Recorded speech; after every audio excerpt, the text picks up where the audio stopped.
Hal yang ketiga dan terakhir, firman Tuhan mengajarkan kita bahwa jadilah saksi Kristus kapanpun, dimanapun, pada saat apapun yang kita bisa, jadilah saksi Kristus. Jadi saksi Kristus tidak perlu Bapak Mama harus ada menjadi majelis ataupun pelayan-pelayan Tuhan, tapi jadi saksi Kristus dalam kehidupan Bapak Mama setiap hari. Seperti yang saya contohkan tadi ketika kita kerja dengan jujur, tidak tipu-tipu, kita membantu sesama, kita menolong sesama, ya, itu berarti kita menjadi saksi Kristus. Kita memang tidak ngomong firman, tapi kita punya tingkah laku, itu menunjukkan bahwa kita Alkitab yang terbaca dari orang lain. Tidak perlu kita berdoa, Tuhan seperti ini, Tuhan seperti itu. Dengan kita tolong orang lain, orang tahu bahwa kita Tuhan berkasih. Ya, dengan kita bisa melakukan yang terbaik, orang tahu bahwa kita Tuhan yang luar biasa. Tuhan yang sudah memelihara kita, karena itu kita menjadi orang yang baik. Tapi kalau misalnya kita bersikap hidup tidak benar, maka kita sedang mempermalukan Tuhan yang kita sembah. Orang-orang menjadi semakin yakin bahwa kebutuhan itu tidak ada, kebutuhan itu tidak hidup. Orang-orang yang membenci kekristenan akan semakin menunjukkan bahwa kekristenan itu tidak benar di ajaran-ajaran, karena sifat hidup pemeluk-pemeluk namanya. Karena itu Mama saudara-saudari, jadi saksi Kristus dimanapun kita berada.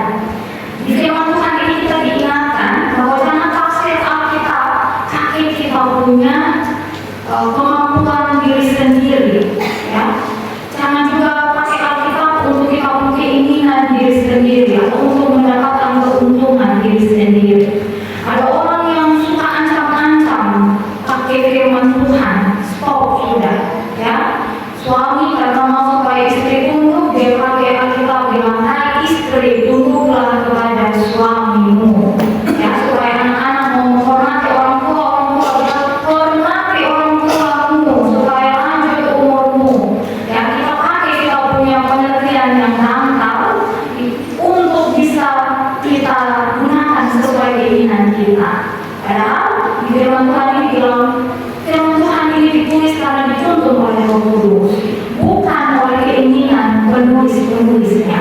Karena itu kita yang membaca, jangan berdasarkan pengertian kita, tetapi minta Roh Kudus supaya jangan salah baca, salah mengerti, lalu menerapkan salah-salah dalam kita kehidupan. Jika memang sudah tahu, bisa tanya kepada pendeta ataupun juga pada majelis. Jadi supaya jangan salah-salah memakai firman Tuhan untuk kepentingan kita secara pribadi, apalagi untuk mendapatkan untung, itu tidak boleh memang.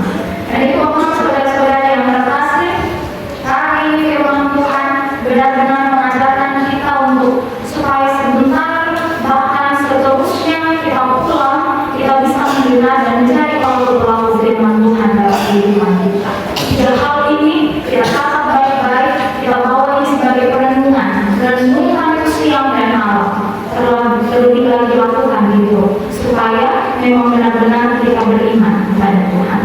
Tuhan Yesus memberkati kita dengan firman-Nya. Amin.